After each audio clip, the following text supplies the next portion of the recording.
Cet homme, qui est-il? Il court comme si sa propre vie était en jeu. Il est médecin humanitaire. Comment en est-il arrivé là? Revenons sur son histoire. À ce moment-là, il était encore étudiant quand un médecin représentant une ONG est entré dans l'amphi pour parler de ce qu'il faisait, de ce qu'il avait vu. Ce fut tout de suite un coup de foudre. Il allait devenir médecin humanitaire. Après avoir terminé ses études, le jeune médecin signa vite un contrat l'incluant dans un vaste programme. Il était désormais médecin humanitaire.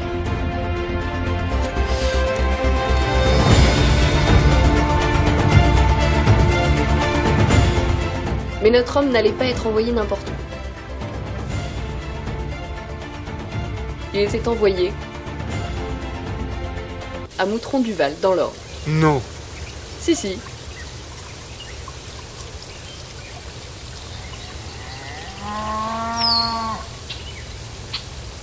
Il était désormais médecin dans l'Orne, la profonde, et allait pouvoir vivre son rêve humanitaire et toute la richesse qu'elle comporte.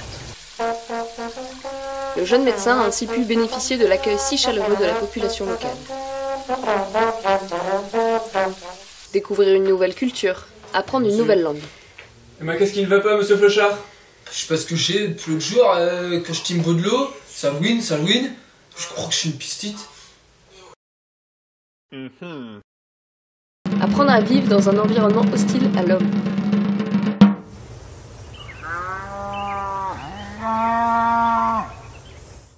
Travailler dans un désert médical.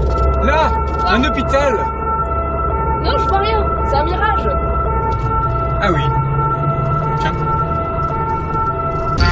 Tout va très bien, madame. Être l'interlocuteur privilégié des institutions sanitaires venues de la ville.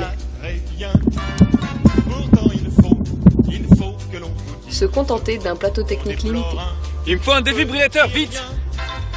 un incident Il y a pas ce crocodile tracteur? de bêtise, la mort de votre jument grise. Mais à part ça, Et se mêler à la population locale. Bah, à une certaine idée de la vie, allez, Médecin humanitaire, bien plus qu'un métier.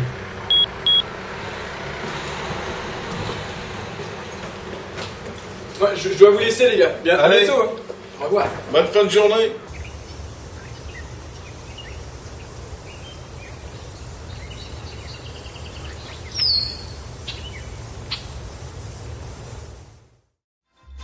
mais à part ça.